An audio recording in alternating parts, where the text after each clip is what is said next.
ketika Abu Bakar As-Siddiq radhiyallahu taala an dikisahkan di dalam kitab Al-Bidayah wan Nihayah, sejarah Al-Khulafa Ar-Rasyidin yang ditulis oleh Al-Imam Ibnu Katsir rahimahullah. Ketika Abu Bakar radhiyallahu taala anhu mendampingi Rasulullah untuk hijrah berdua, dikejar-kejar oleh pasukan musyrikin, bahkan dikejar oleh ahli kuda, dikejar oleh orang yang katanya bisa melacak di mana manusia dengan mencium tanah, dengan melihat bekas injakan tanah akan tahu si fulan ada di sana. Satu hari Rasulullah dan Abu Bakar terdesak, akhirnya masuk ke dalam sebuah gua. Dan ternyata ketika Rasulullah dan Abu Bakar berada di dalam gua, ternyata orang-orang musyrikin juga ngejar sampai ke depan gua. Sempat ada kekhawatiran yang tampak di wajahnya Abu Bakar As-Siddiq radhiyallahu taala an. Khawatirnya bukan untuk dirinya, khawatirnya Rasulullah terbunuh di hari ini.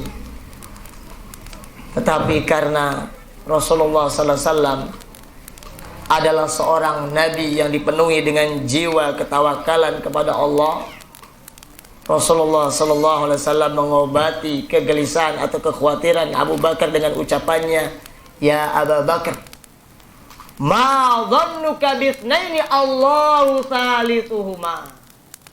Wahai Abu Bakar, bagaimana pendapatmu kalau ada dua orang kemudian Allah menjadi pihak yang ketiga? Dari situ paham, kalau memang sudah ada Allah di pihak dua orang tersebut, nggak akan ada yang bisa mengalahkan dan membinasakan dua orang tersebut. Dan itu nyata. Kalau secara hitungan kalkulator dapat Rasulullah. Kalau musuh sudah ada di mulut gua, dia ada di gua situ.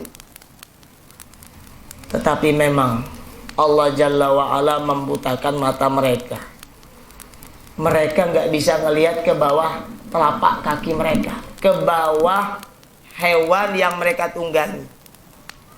Kalaulah mereka melihat ke tanah atau ke padang pasir, ke bawah mereka akan tahu Rasulullah dan Abu Bakar berada di dalamnya, karena tapak kakinya itu terlihat. Tapi mereka itu terfokus dengan bentuk daripada mulut gua. Ternyata sebelum orang-orang musyrikin itu sampai mengejar ke mulut gua tersebut, Allah Jalla wa'ala mengutus yang namanya Al-Ankabut. Apa Al-Ankabut? Laba-laba. Diperintahkan untuk cepat membuat sarang. Jadi pintu sarang itu tertutup. Yang pikiran mereka, nggak mungkin Muhammad dan Abu Bakar berada di dalamnya. Kenapa? Ini ada sarang laba-laba. Kalau ada orang masuk pasti langsung rusak, katanya. Akhirnya pergi, selamat. Nabi kita yang mulia Muhammad sallallahu alaihi wasallam. Memang pertolongan Allah itu terkadang nggak masuk ke dalam akal kita yang pendek. Makanya kalau meminta tolong kepada Allah, jangan pikirnya tuh akal-akalan. Masa kita bisa melawan kekuatan yang didukung oleh oknum-oknum pejabat? Masa kita bisa menang melawan mereka? Jumlah mereka lebih banyak. Dukungan ini dan itu mereka dapatkan.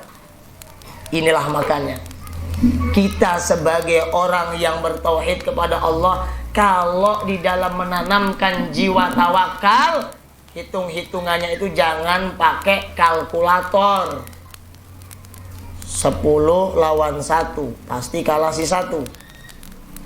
Ya. Senjata api lawan bambu runcing, pasti kalah bambu runcing. Ya enggak? Itu kalau hitungannya kalkulator dunia. Kalau orang yang bertauhid, hitungannya adalah bahwasanya Allah Jalla wa'ala itu adalah maha mampu atas segala sesuatu.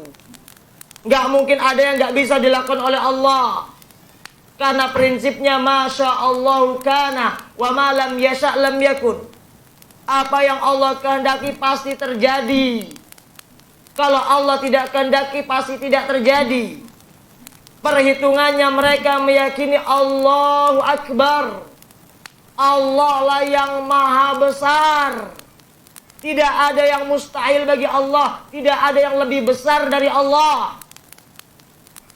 Makanya perhitungannya bukan pakai perhitungan kalkulator. Perhitungannya adalah perhitungan kemahamampuan Allah. Karena Allah Jalla wa'ala berjanji, intang surullah yang surkum. Kalau kalian itu sungguh-sungguh menolong agama Allah, Allah pasti akan tolong kalian. Allah menyelisih janji nggak? Nggak mungkin. Tinggal kitanya bener-bener nggak nolong agama ini. Tinggal kitanya, apakah kita ini seperti tukang masak bagi makanan dalam agama ini, cuma nyicip, enak, asin, manis. Atau kita ini benar-benar orang-orang yang mengamalkan firman Allah, ya ayyuhalladzina amanu, ya ayyuhalladzina amanu dukhulu fis silmi kafah. Kita ini sungguh-sungguh nggak sih dalam berislam ini? Ini tolak ukurnya. Dan bukankah Rasulullah juga berjanji? Kata Rasulullah sallallahu alaihi wasallam, ihfazillaha yahfazka.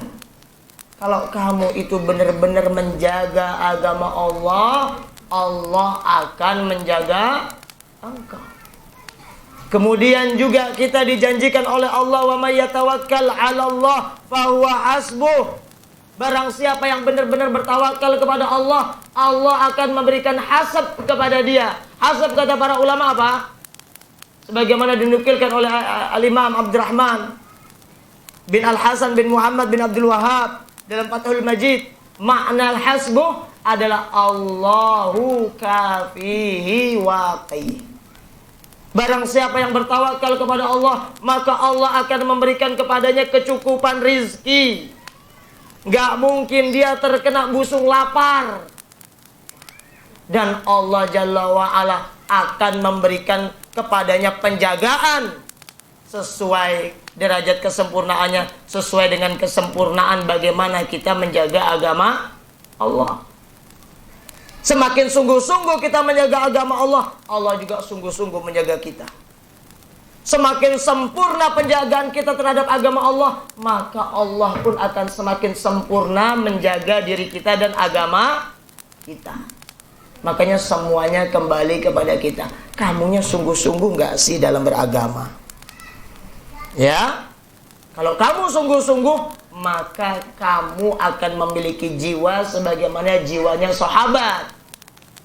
Walaupun musuh di depan mata, di waktu itu dipimpin oleh Abu Sufyan, salah satu ahli perang di era jahiliyah, dipimpin oleh Abu Sufyan, memiliki pasukan yang sangat besar, kuda yang terlatih, senjata yang lengkap, sudah mengepung Nabi Muhammad sallallahu alaihi wasallam. Tapi para sahabat, hasbunallah wa ni'mal wakil. Karena mereka sudah meyakini Allah sudah menjadi pencukup bagi kami. Dan Allah itu ni'mal wakil. Allah adalah sebaik-baik penjaga bagi kami. Maka musuh yang besar tersebut tidak bisa membinasakan Rasulullah dan para sahabat. Kemenangan diraih oleh Rasulullah dan para sahabatnya.